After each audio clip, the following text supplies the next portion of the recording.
Are we started? Excellent.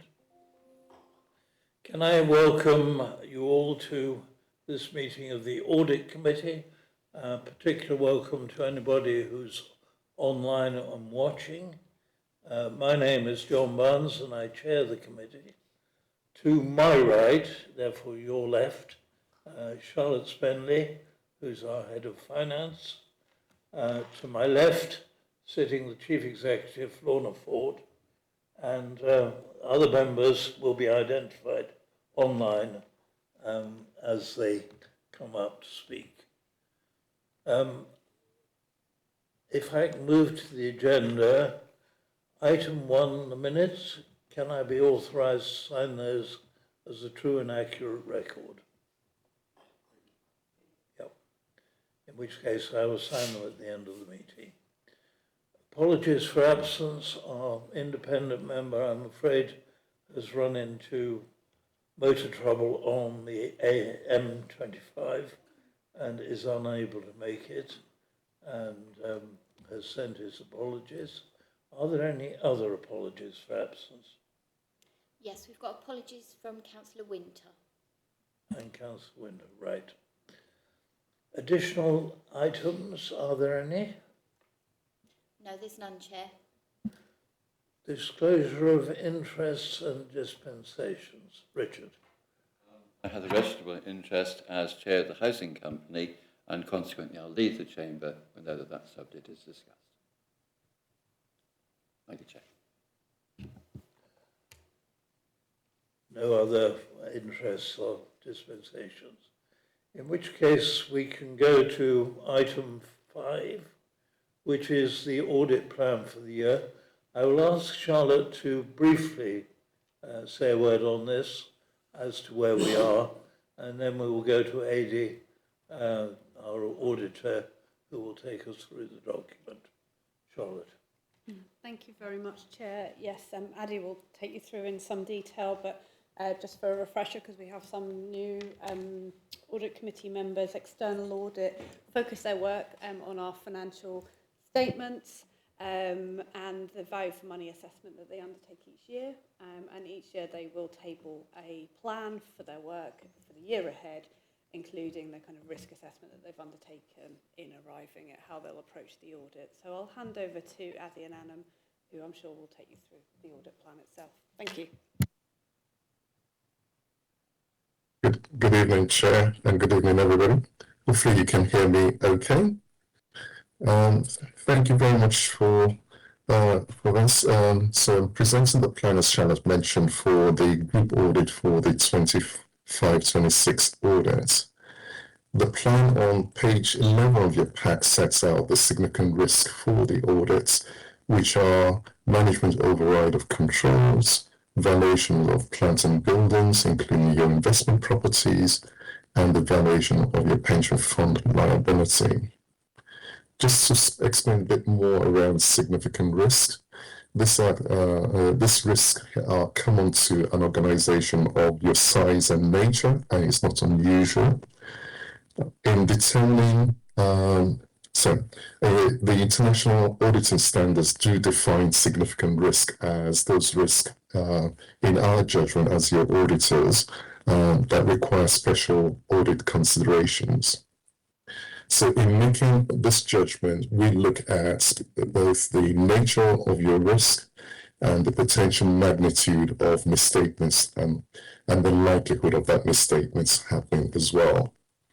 So in respect of the significant risk which I had previously highlighted, the management override, the international auditing standards presumes that this is present in all authorities. So you will see this in whichever local government audits you see, and that involves us looking at a number of areas, including your journals, significant journals, and we devise what we believe are the riskiest journals for us to review that, and that's looking at whether management potentially have overridden your controls, and we report on that.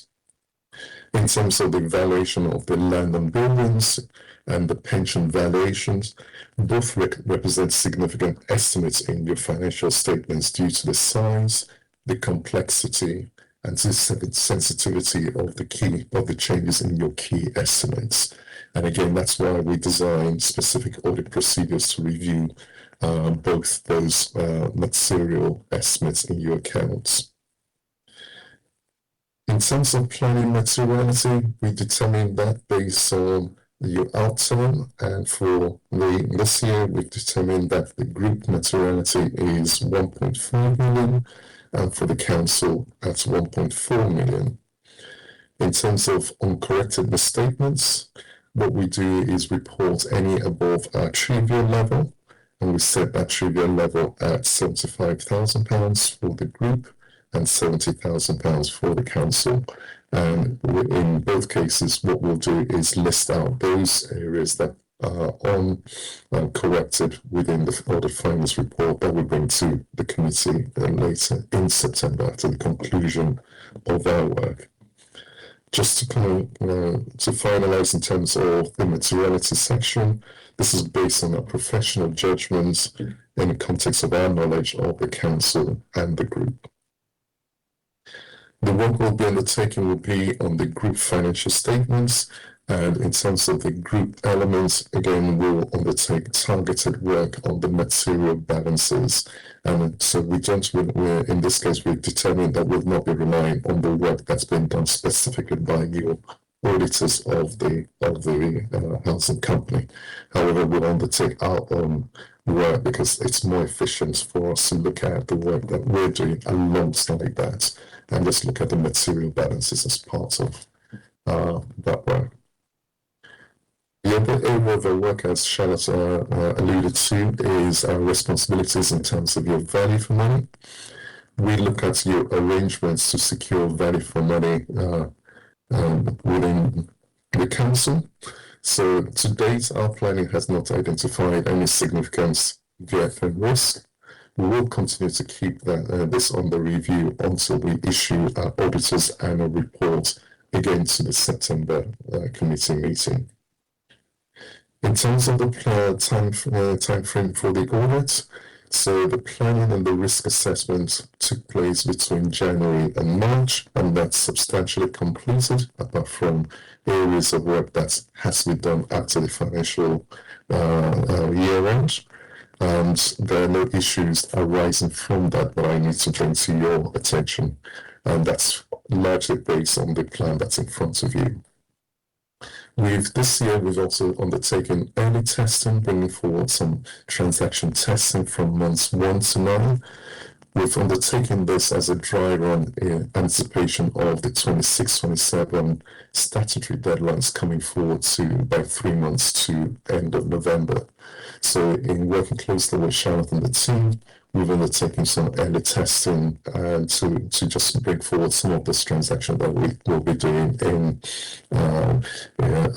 between July and September. So our work will be returning to do the field work in July, and will then report to both on the value for money as well as the accounts audit to the September meeting. At the end of that, we'll then be in a position to issue the opinion on the financial statements for 25-26. In terms of the fee for the audits, that's determined by the PSAA, and the fee for the mixed scale fee for 25-26 has been set at £172,000.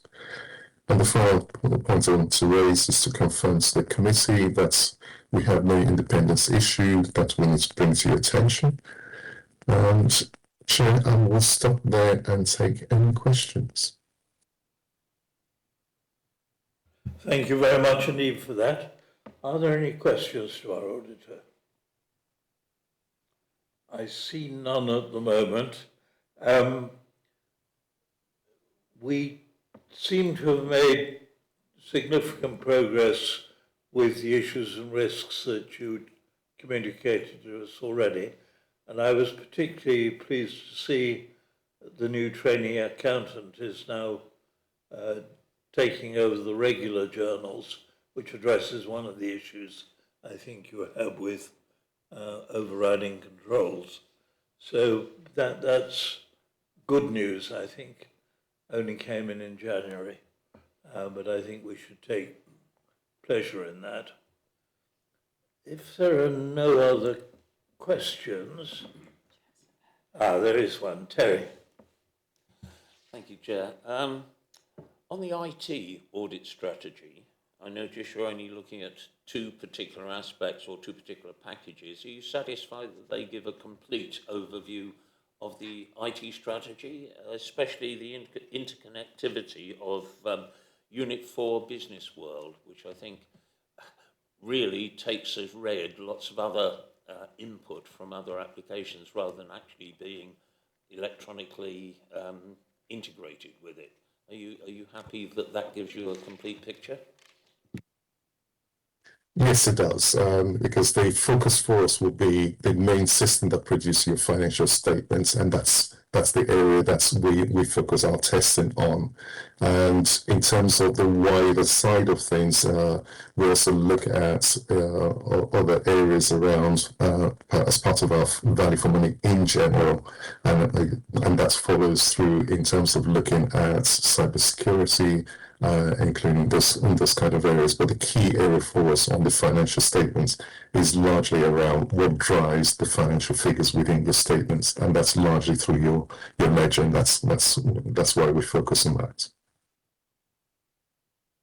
Thank you. Thank you, Chair. I think it's worth highlighting two matters. The first is the lack of the signed agreement with Wealdon Council, which apparently is not Rother's fault, but that has been ongoing since, I think, 2022. So, that clearly is something which is not satisfactory. I just wonder how much importance do the auditors attach to that. So that's one point. And the other point is that there continues to be a problem, doesn't there, around the investment property valuation, which apparently is caused by staff turnover. So again, that can't be helped. But just worth highlighting those two areas, nothing more than that. Thank you, Chair. Lorna, do you want to comment on the first one, and then I'll ask Charlotte to come in on the second. I'm afraid it's in Charlotte's. Oh, it's in Charlotte's remit to the legal as well. That's okay. I mean, I think the question might have been more for the auditors in terms of the extent of reliance that they place upon those agreements. So I'll seek to answer, but they may well wish to add to it. So obviously, it goes without saying, a signed agreement articulates clearly what both parties will do and the financial transaction associated with it. And also that helps the auditor to place reliance on it from a value for money point of view, that all parties are clear about the activity that will be undertaken and what financial recompense that there'll be. So there's a couple of aspects to it. It was highlighted through the VFM audit, I think, rather than the financial statements. So we have made progress this year in terms of the procurement agreement, which has now been signed. That was a very long, outstanding arrangement. The legal services agreement does remain outstanding. Progress was made last year, but obviously we have had a changing arrangement in year with our monitoring officer, which has meant that hasn't been concluded. I'll let the auditors speak more fully. On your second point, in terms of investment properties, yes, I mean, obviously you've had a couple of audits. We're talking here about the broader estate and the rent review work that's been undertaken and the records associated with that. There has been a lot of work that's gone into the asset database that estates use, and a lot of reconciliation work that's happened between the finance team and the estates team to gain confidence in that, and it's that data that has been used for the valuation that's been undertaken. In terms of the estates team themselves and the internal audit actions, I think Gary might touch on that later.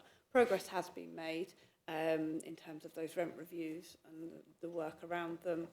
It's an ongoing piece of work and there is more to do. I don't know whether Adi or Anna wanted to say anything further about the reliance that they place on the legal agreements. Very quickly, in terms of the previous recommendations, we'll simply just follow that up as part of our ongoing reviews at final accounts, but there's nothing more to add to what China said. It doesn't have any practical implications, does it, for the way in which we conduct legal services, etc.? No, we continue to work with Wealdon Council on legal, all the breadth of legal services that we always have worked with them on. So no.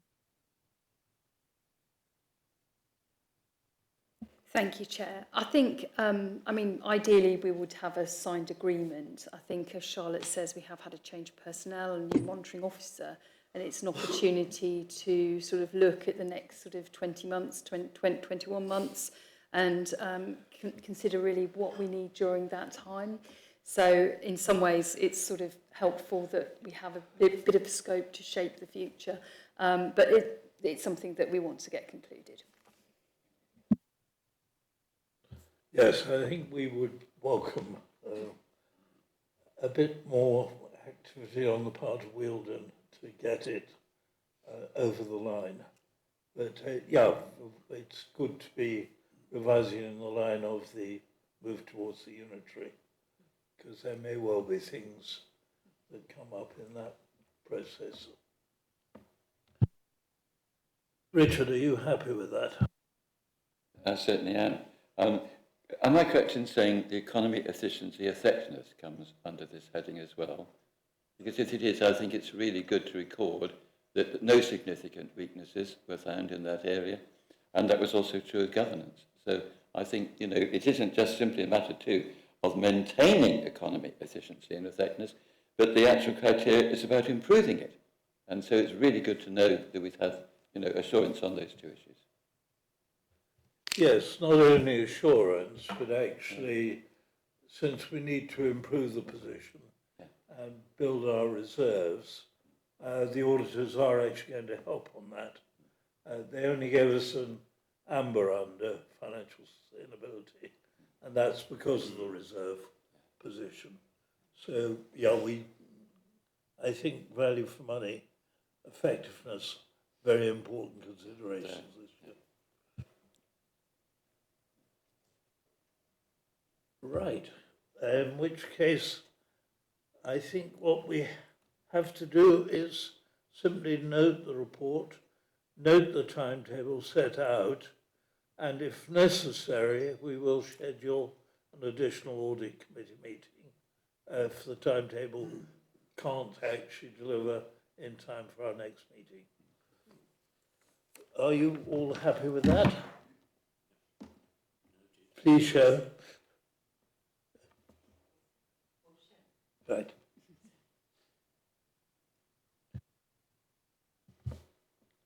In which case we move on to, sorry, I'm being a bit clumsy with my computer. Or the computer's being a bit recalcitrant, I'm not sure which it is. Moving on to item 6, which is Grant Thornton's risk assessment. Are you going to take this, Charlotte? Thank you, Chair. Yes, so this is a document that Grant Thornton asks us each year to complete. It helps them undertake their risk assessment of the work that they're going to undertake and areas to focus on. And in many ways, it's a kind of snapshot and summary of the year and areas that may be unusual or may be of significance, and perhaps informs areas that they'll want to explore more fully during the audit process. As I mentioned, it does cover risks, areas of uncertainty, questions around fraud and fraud activity, areas where we've needed to make significant estimates in the year, ask questions about our compliance with the law and regulations, questions about our going concern status, and sorry, I said already, areas where we needed to make significant estimates. So Grant Thornton required this information fairly early on in the audit planning stage. So we have already submitted draft responses to Grant Thornton. They were reviewed by the chair of the audit committee, Councillor Barnes, and we made a few tweaks following Councillor Barnes' comments. So the audit committee are asked to consider what's in front of them and agree the draft response that's gone forward, or of course, if you feel that there is areas that need to be redrafted, then we can discuss that. Thank you very much. Yes, the position is a very uncertain one to some extent because of events in the Middle East, which are way beyond our control, but could have a very significant effect on interest rates. It might have an impact on various other things. The price of fertilizer is going to add to the costs for our farming community, and that could in turn lead to them having difficulties in business taxation. So there's a lot there. The temporary accommodation problem is minimized for us because we've purchased a lot of our accommodation, but it still remains, as we saw at scrutiny, quite a problem. The length of time people are in temporary accommodation is much higher than we thought it would be, and the costs are obviously higher. And so in a number of ways, that remains a risk. I asked a question about CCLA, given what had happened at Hermes. We're in the same position there, really, that it's been a very profitable investment for us, so long as we're not forced to realize the asset. It remains a very good investment.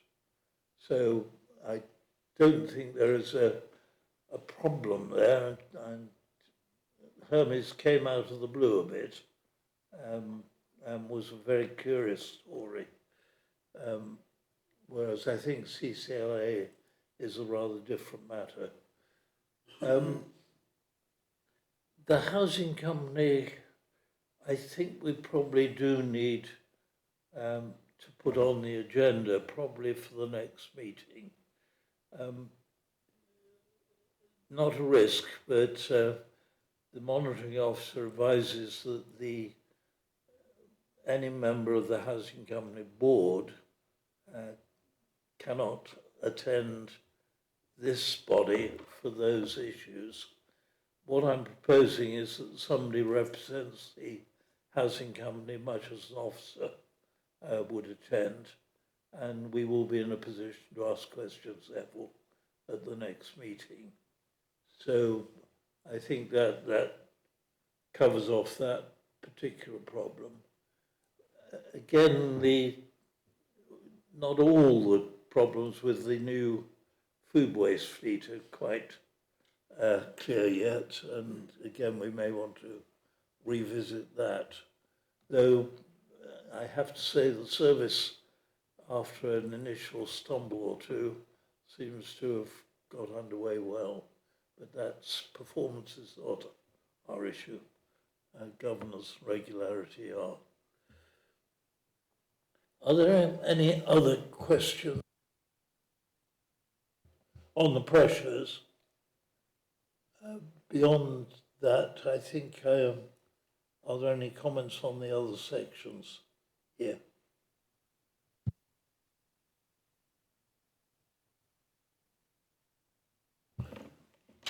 Is taken to be consent. So can we therefore receive this report and note its contents? Yep. Brilliant. I continue to believe that a motion moved from the chair doesn't require a seconder, but the monitoring officer may quarrel with that.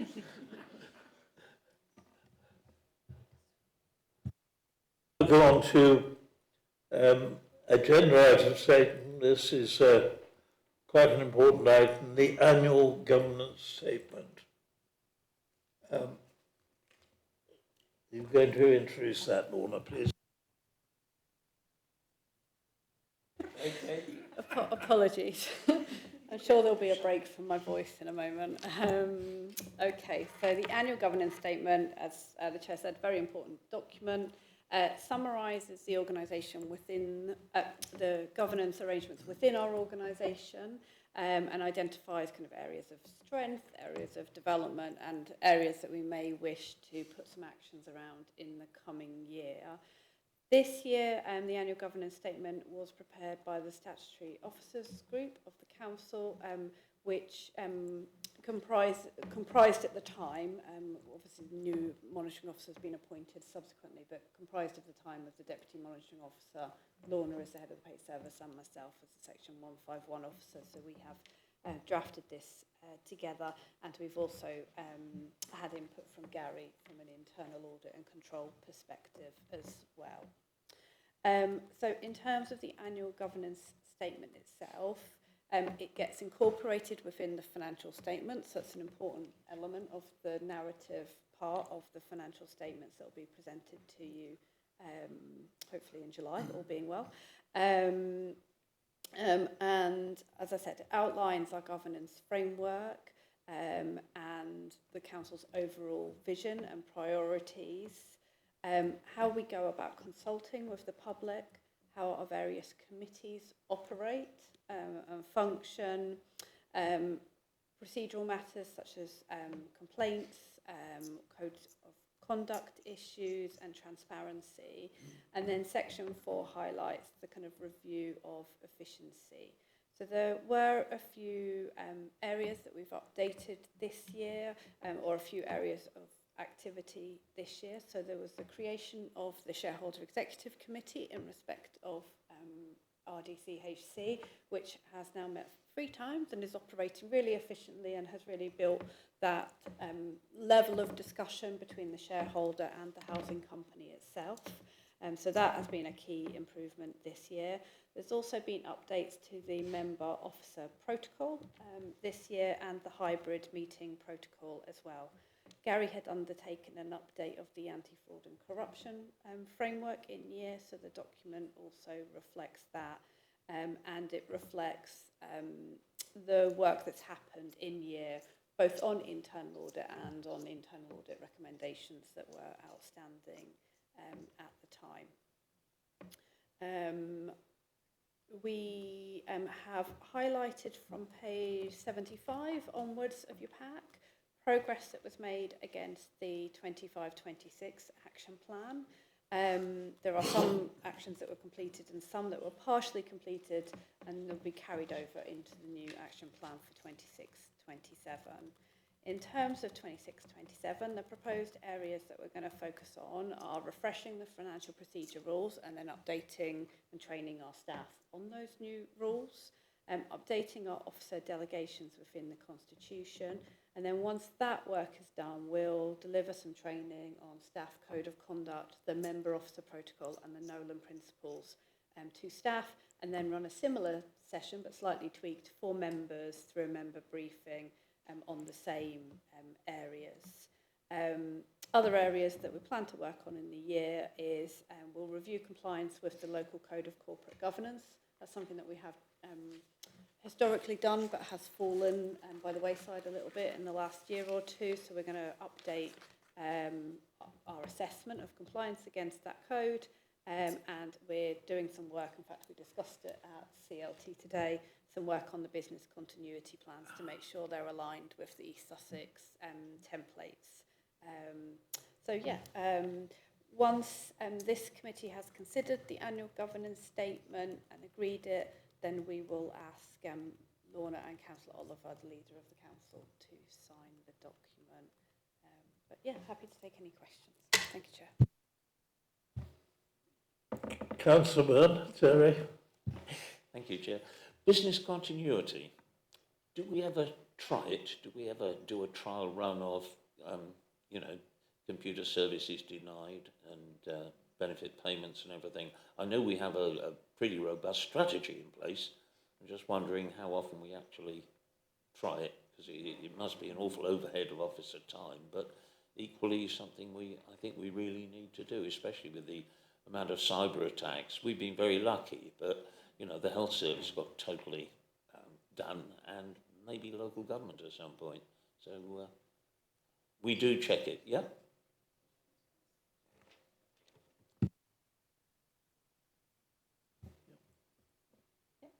Okay. Yeah, I'm happy happy to take Sorry, that Lorna. question. No, that's absolutely fine, Chair. We are due to test it, and actually recently we've had a couple of incidents which members may have noticed where we have had some IT issues. So that kind of trialled it actually, a small amount. It wasn't necessarily planned, but you know it is something that we need to regularly be doing. We have also got some emergency planning type incidents that are coming up as well. So they're sort of planned at an East Sussex level. But it is something towards the end of the year that we do want to test. We're actually going through a period of review, and each head of service will be looking at their own business continuity plan to feed into the corporate plan. And as the action here says, you know, it's important that that now aligns with East Sussex templates. So there's a little bit of work to do here, and actually making sure that we are sort of doing exercises to test these plans is part of the plan. Absolutely.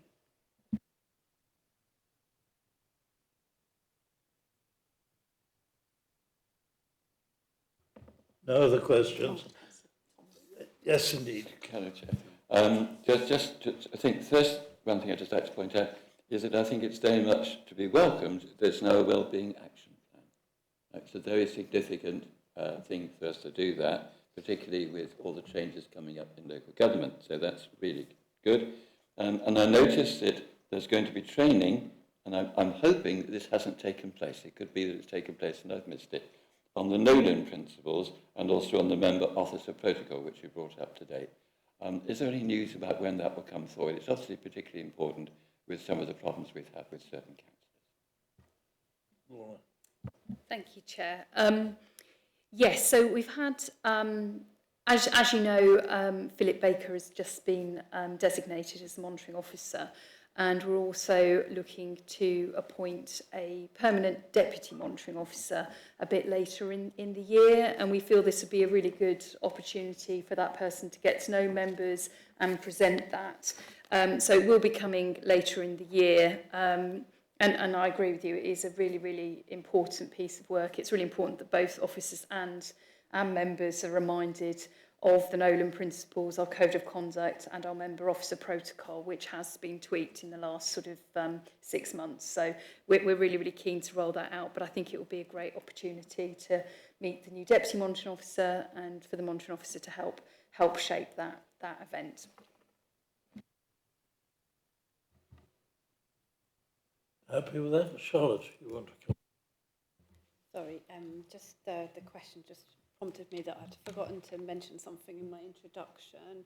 In the 26-27 action plan, which is page 77 of the pack, I just wanted to highlight I will need to make a slight tweak when it goes forward into the financial statements, because the target date for the second action there around providing training to relevant staff, spending officers on the financial procedure rules, is to follow the refresh of the financial procedure rules. So it will need to be January 2027, not January 2026. So I just wanted members to be aware of that before because you approve the annual governance statement itself. Thank you. Yes, I was looking at paragraph 1.1 with the eyes of a member of the public, and I realise this is a document really about governance and therefore regularity, efficiency, effectiveness of the use of money. But actually the major responsibility on the district council is the delivery of services to the satisfaction of the public. And it seemed to me that if I were a member of the public looking at this document, I might think 1.1 was slightly oddly deficient. So I wonder if we can agree to leave it to either the Chief Executive or to Charlotte to reword that just to catch a slightly wider flavour of what we're about. Is everybody happy with that change? Yep. And subject to that, can we take note and approve the plan in this document? Everybody happy?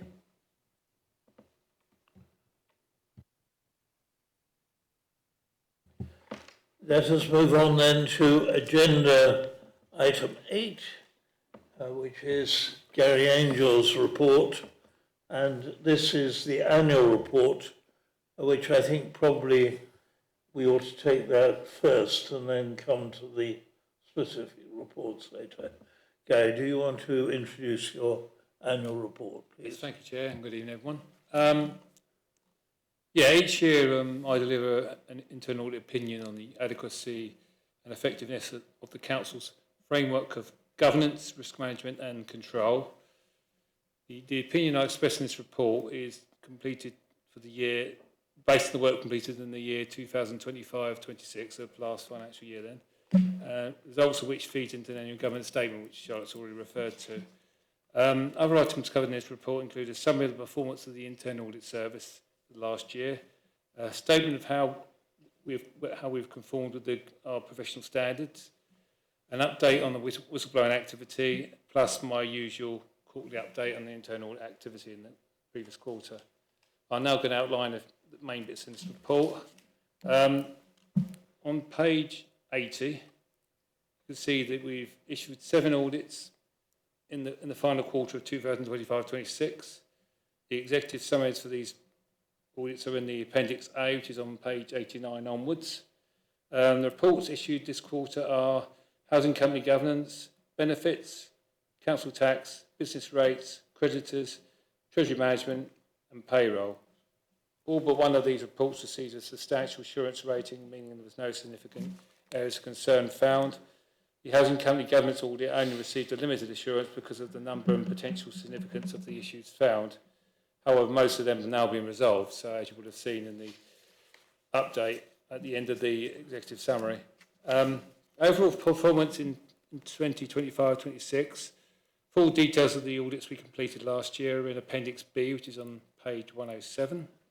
This shows that 98.5% of the planned audit work was completed on this occasion, which I think is a pretty good result, really. It's a major improvement on last year's, which was 87.1%, so probably won't be repeated next year, but it's a good place to be. Implementation of audit recommendations. The progress made on these is shown in paragraphs 12 to 14, and the statistics are all shown in Appendix C, which is on page 109. Basically, we've got the old one's down to 5 recommendations now from 11 last quarter, so that's thanks to a concerted effort by senior management and heads of service to get these matters resolved. I'm hoping that we get down to very few by next quarter, but I think we've got a realistic chance of clearing 3 of those, so that's good. And of course, the milestone this quarter was got rid of the procurement SLA, which has been I've been chasing since for the last 7 years, I think. So that's good. Latest recommendations, they're good, all good progress as well. So more good progress we go, and those are less I will have the problem with the old years next time. So income protection work and financial savings. These 2 paragraphs, well, 3 paragraphs, 15 to 17 on page 81. These show that the internal team's income protection activities and other audit work has contributed to over £122,000 worth of financial savings in 2025-26. Income protection was £54,000 and other audit savings were £68,000. Next section, quality assurance and improvement programme. We do various things in the year to check the proficiency, effectiveness of quality of internal audit. I did an annual self-assessment against our professional standards at last audit committee, and the results of our latest peer review, which is a few years ago now, it's in June 2023. Both of these demonstrate a high level of compliance with these and the previous standards. We also capture client feedback throughout the year as each audit is completed, both from the operational management and directors, heads of service level. All feedback received was positive, indicating a high level of satisfaction with the quality of the internal service. Performance measures on paras 25-28. These show our performance against our targets. The headline there is 3 out of the 5 targets were met or exceeded. And there's reasons why the other 2 weren't. Conformance with the standards. I can confirm that Rover's internal audit approach generally conforms with requirements set in the global internal audit standards, our professional standards. Overall assessment of the Council's internal control system. Now, 4 areas of concern were highlighted in 25-26. These are set out in paragraph 31 of the report. However, many of the issues identified have since been addressed. So that's taken the edge off those, so to speak. Then we get to the really important bit, my opinion on the control environment, which is what feeds into Charlotte's report. This sets up the basis of providing assurance and how well things are operating in those areas audited during the year. This is why it's important I do a wide range of audits in the year so I can give an opinion on overall performance. If we look once more at Appendix B, you can see that whilst 4 audits received a limited assurance rating in 25-26, many issues identified have since been resolved, and the vast majority of the control objectives reviewed during the year have been met, at least in part. This leads me to my conclusion in paragraph 36. The key point here is that, taking all of the above points into consideration, I remain of the opinion that the Council's framework of governance, risk management and control is adequate and effective. Just one last thing on the report. Whistleblowing activity in 25-26. And the accompanying Appendix D, it's on page 111. This just update members on the whistleblowing cases received by me in 2025-26. I received a total of 32 cases during the year, the vast majority of which were focused on benefit, council tax and business rate fraud, or housing issues and tenancy fraud. I'll leave it over to you if you've got any questions, really. Yes, I think we will want to record our gratitude to the senior management team for their efforts on clearing up outstanding recommendations. This has long been a concern of ours, and it's really nice to see that we are making substantial inroads in that. Let's hope there are none by the end of the next quarter. Are there questions to Gary on the annual report? I'll come back to Appendix A in a moment because there may be points on the individual reports. So first of all, yes, Tony. Thank you, Chair. 15, income protection work. It says there's a backlog of cases awaiting a decision by the Valuation Office. General interest in this, I've got a parishioner that's going back to 2023. So do we know roughly when this backlog of cases will be sorted? Simple answer is no. I don't. The Revenue and Benefits Manager might have a better idea, but it has been going on for some time now, and I think some of them have been going on about a year now, and we don't know when they're going to assess these things. It's frustrating because we've got things through that we've passed our stuff to Revenues and Benefits. They've done all they can on it. They've referred cases to Valuation Office, thinking that we get these, they will be revalued or whatever, and there's a good chance it will be, and there's a good chance of savings that's in the pipeline there. But until we get a decision back from them on what the new rateable value is or what the new council banding is, we can't do anything with it. So it's issue I got with this person that's waiting since 2023. And then when we go on to page 97, it says the Valuation Office agency is responsible for the council tax. Is in the process of implementing a new computer system. Until this is complete, they are not responding to requests to review outstanding cases. This matter is mentioned for information on this. It's difficult to see what Office can realistically do to improve the situation if the VOA refuses to engage with them. That doesn't seem very satisfactory to me. No, it isn't. I know the Revenue Benefit Manager has got on to them several times to try and get the speed things up, but they just won't. They say this computer system is until it's sorted, won't play ball basically. Is there anything we can do? I looking at the chief executive, because it does seem a not very satisfactory position. But I'm not sure it's within our scope to do very much. Would you care to comment? Charlotte has her hand up. Charlotte? Only to save you.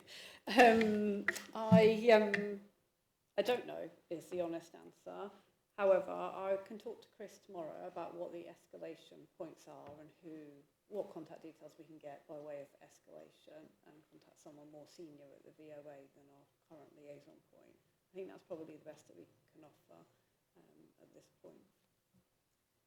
It just seems that they're blaming a computer system. Well, whoever's installing the new computer system, surely they're the ones they should be chasing up and getting it done. I used to work for a banking system that was all computer systems, and we're talking millions and trillions of pounds in the banking system. So if that was the case with the banks, they're losing money hand over foot, millions and billions of pounds. I know we're not talking that kind of money, but as a council, we must still be losing money by not getting this sorted out quick enough. Yes, I think that's true. I think one of the difficulties, though, it's not the VOA that's losing the money. So there's a disconnect, isn't there, between the parties losing the money and the party that needs to move forward with their IT system. But yes, I mean, we can see what we can do about escalation. Chris will have dealt with it from a kind of operational manager point of view. So let's explore what we can do in terms of escalation. Thank you. Can we have next meeting, have a part in the actual audit agenda, so you can come back to me on that? Sorry, can I just clarify? Do you just want a verbal update? Well, we could have it stand out here. I look at the, when I open up our agenda, I do it as a public member of the public, because we've got two bits here. So a member of public reading this, I think if we have it something written down on the agenda next time, because we've said now we're going to address it and come back to it, it'd be good for it to be actually written down so any members of the public can see we've actually took action. That's okay? Okay, yeah, I can follow it up in Gary's next update Yeah, you can report. give it a It probably decent won't warrant a whole paper. Oh, no, Trying just to find a little someone. brief bit so we know. Yeah. As soon as it's been brought up, I think we need to address it. Thank you very much. Appreciate that. It's a brief item in the next agenda on progress or lack of it would be helpful and show we are chasing it, which does seem the important thing. Incidentally, what's very interesting in Gary's report is the quite sizable sum of money that actually has been saved as a result of his activities. Made it over 100,000, which is really quite significant. If there are no further questions to Gary on that, we can go to Appendix A and look at, first of all, the benefits audit, which is substantial assurance. Any questions on that or comments?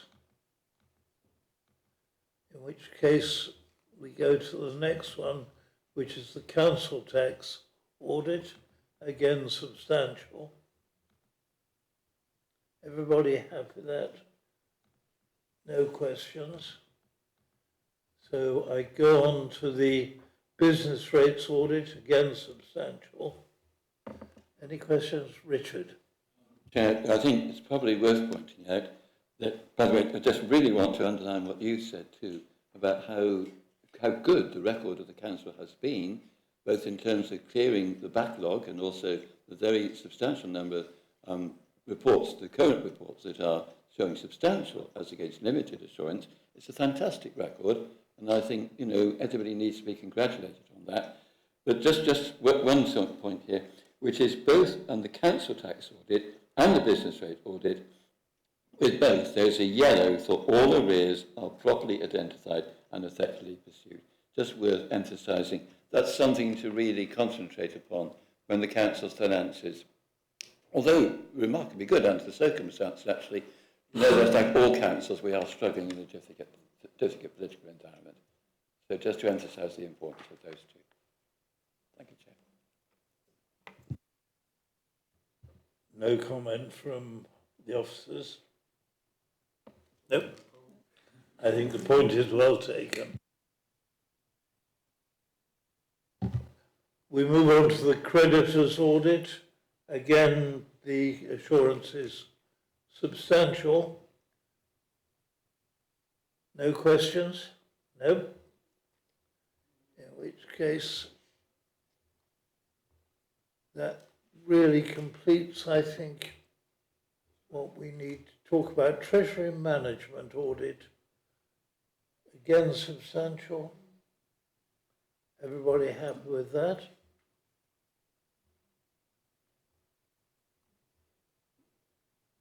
The payroll audit, again, substantial. Nobody's gone.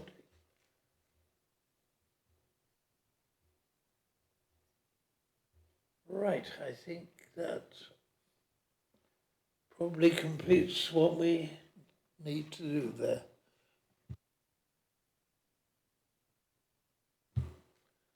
In which case, I need to go on to agenda item 9, and at this point, Richard, I must ask you to withdraw from the chamber. Richard Thomas is chairman of the housing company and therefore has a conflict of interest, which is why he's leaving the chamber while we have this discussion.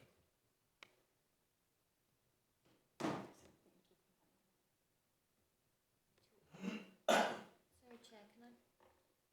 Chair, can I just clarify that we're still on agenda item 8 and we're discussing the housing company audit, Gary's report, and we've not gone on to the next agenda item. Sorry.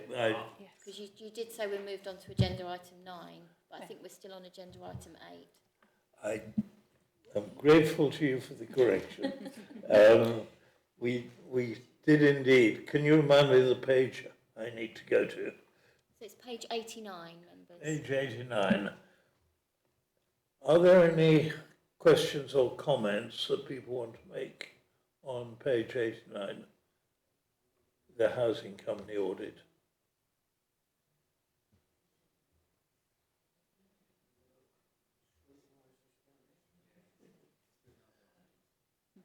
I think myself, I don't think we've got any comments today. What we will do is address anything.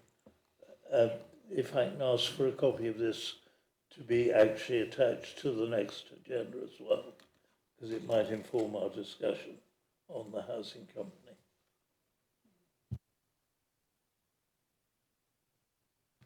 We will go to agenda item 9. We need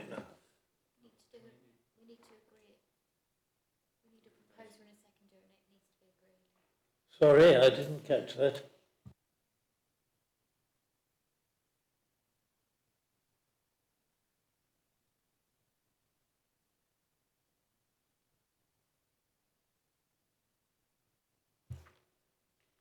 Seconded by Terry. Everybody agreed? Good? Sorry.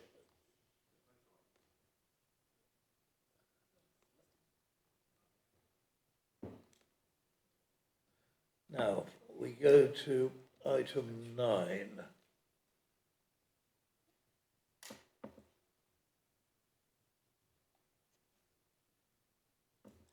Are there any, you want to take this one? Well, thank you, Chair. So this report concerns the annual governance monitoring report for the Rother District Council Housing Company. I think we first had this report come to this committee last year, and we're following on with the monitoring as best practice. So what this paper does is it sets out the changes to the governance arrangements over the last year, and I think you'll see from the report that they have been significantly strengthened during 25-26. In section 7, it sets out what progress has been made, including setting out the monthly monitoring arrangements, which involves a number of teams across the council coming together on a monthly basis to make sure that we're doing what we said we would do around the housing company. It looks at things like the cash flow and helps prepare for the monitoring reports for the other big advancement last year, which was the introduction of the Shareholder Executive Committee. And that committee really did help to improve the oversight, transparency and performance monitoring of the housing company. It introduced a number of key performance indicators so we can keep a track on making sure that the housing company is performing. And I think you'll agree that taken together, these measures do provide a greater level of assurance and make sure that the council's interests as a sole shareholder and funder are being appropriately monitored, but whilst maintaining the independence of the housing company, which is always a fine balance. Yeah, this report's really just for information. It's to note, but happy to take any questions members might have. Yes, I just note for the record that both the Chairman of Scrutiny and the Chairman of Audit have a standing invitation to attend the Shareholder Committee, and I think an expectation that they will do so. I think, from my own point of view, this is a very substantial improvement in both transparency and governance, and I really do welcome that.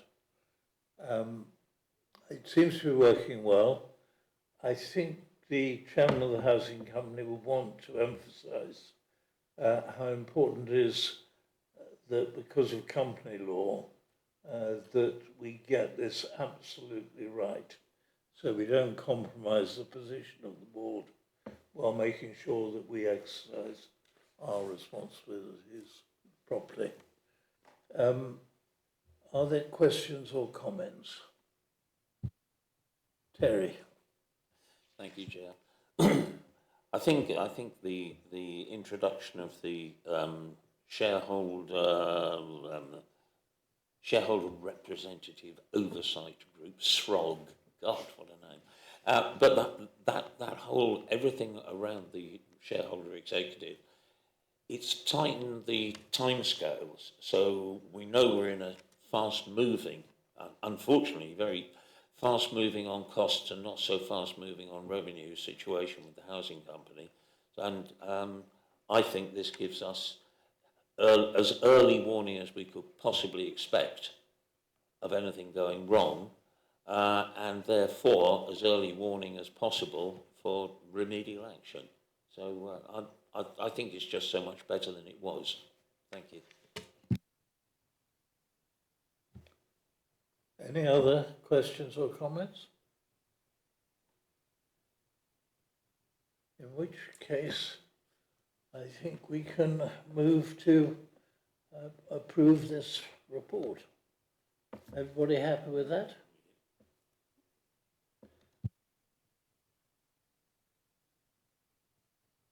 Brings us on to item 10, which is our own self-assessment, which was a very interesting exercise, I think, conducted with total honesty, if I may say so.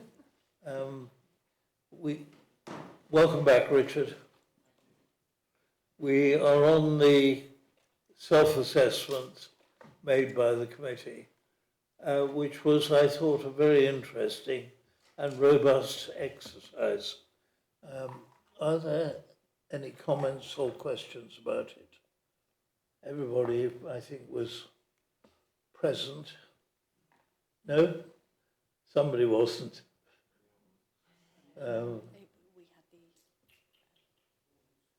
Charlotte, do you want to comment? Yes, just to clarify. So, because it was a backward reflection on the last 12 months of the work, we invited the outgoing committee members to reflect on the committee's functioning over the last 12 months. So there are a couple of new committee members here tonight who wouldn't have partaken in the conversation, but obviously it's all detailed here, the end result. Thank you. While we decided we weren't perfect, we actually improved our score on last year, and I think that's a very satisfactory position. In which, if there are no comments or questions, can I move that the contents of the report be noted, the implementation of the improvements identified be agreed, and there are no amendments, so we agree them as they stand. Can I move? That is a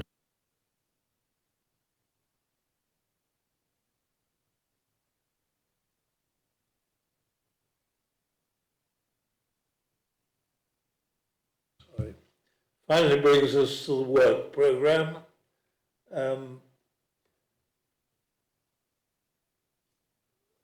Richard, I think you had a comment on the work programme. Chair, it wasn't so much a comment on the work programme as such. It was just a suggestion that we could consider as a way of working. At the moment, the way we work is we get a report, let's say from the auditors or from Gary or whatever, and we consider that report. And we try to pick out from that report what are the main features or what might be most important to concentrate upon in the future.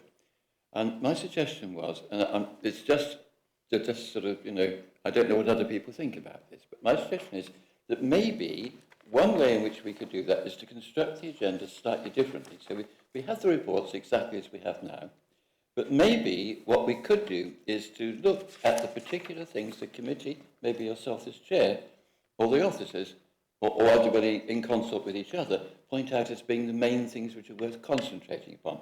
So, for example, we only had limited assurance in relation to the estate's income, cyber security, asset management, and the housing company had slipped in there by mistake, obviously.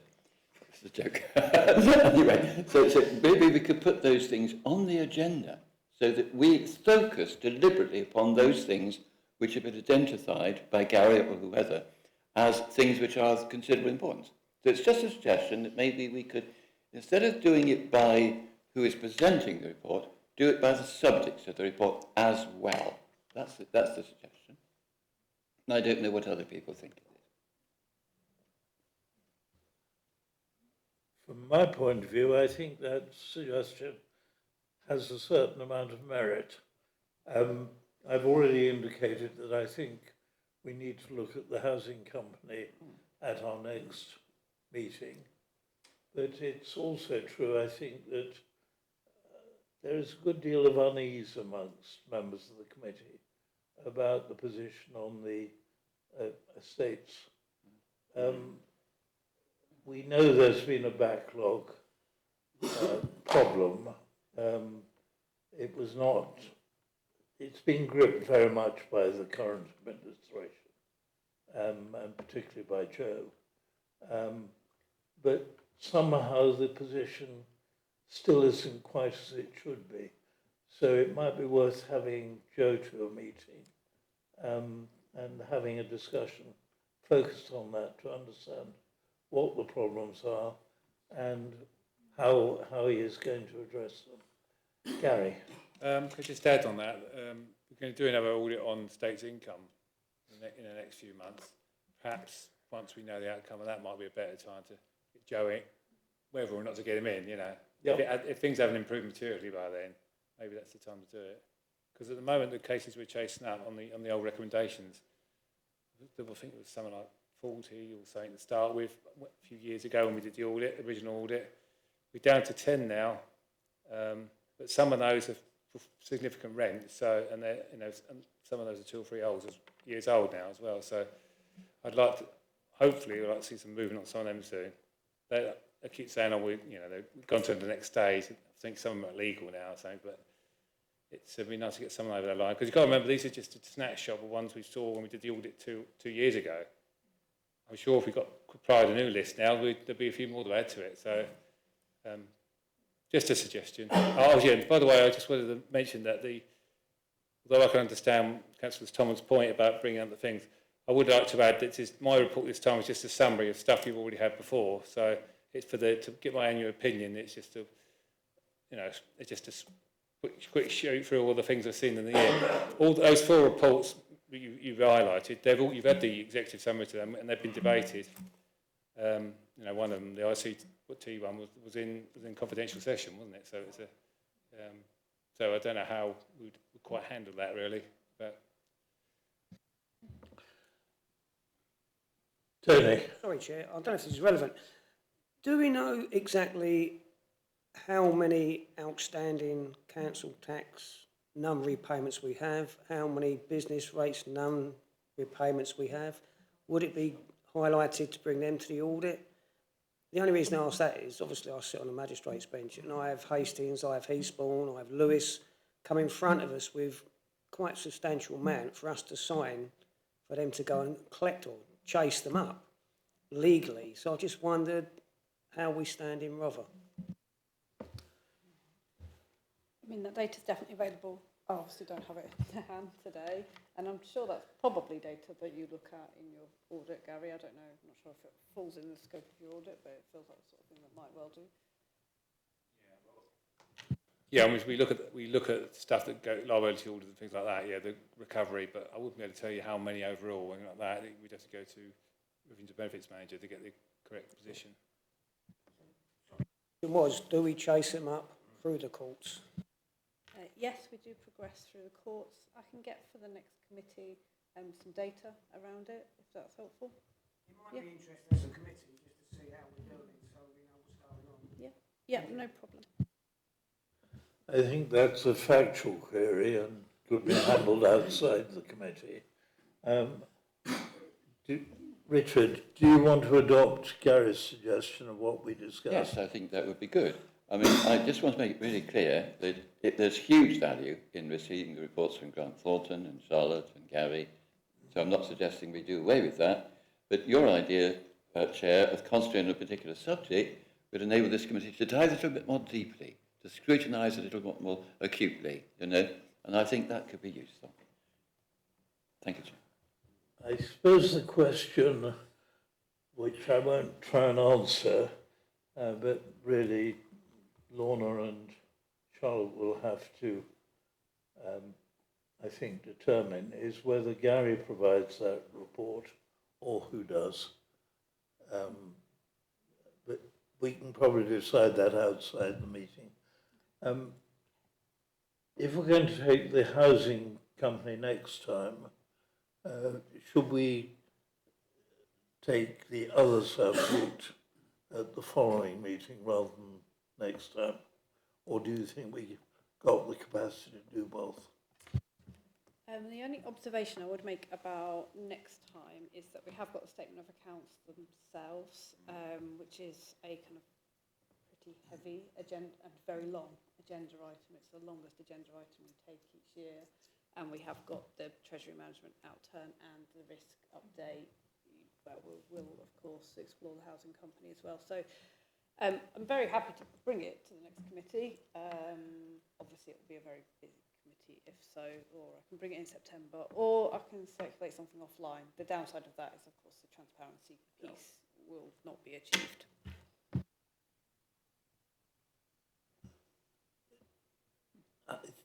I think probably we'll look at the workload and decide which is the best way to do it. But I think we want to take the housing company definitely next time. Okay. Looking at the work programme. Sorry, Lorna, you wanted to comment? No, Charlotte had a hand up. Oh, Charlotte. Sorry, Chair, I just had a subsequent thought. I could circulate some data more quickly to you offline, and then we could add it to the September agenda, and then you would have the transparency in September, but you would get some data fairly quickly, if that would be more acceptable. That sounds absolutely fine. Probably that's the best way to do it. Okay. Gary. Yeah, I was just going to say that I wasn't planning to report anything to the July committee. My next one is the next quarter in September. So to include Charlotte's paragraph on what's gone on, I can put it in that report then. So otherwise there'll be no report to put it into, is what I'm saying really. I think that everybody seems to find that the best way of doing it. So we'll do that. Okay? Yeah. Looking at the rest of the work programme, is everybody happy with that? We're looking at the risks that we face next July. We may, depending really, it seems to me, on the situation, we may want to keep an eye on risks at every meeting a bit, but the formal ones are in July and in November, and we've got another one, but not until March. So I think probably we can skip one in September, but if needs be, we'll put one in if there are substantial changes. Everybody happy with that? In which case we approve the work programme with the amendments that we've suggested, and I'm extremely grateful to everybody for timing the meeting so well. So we declare the meeting closed at 7:44.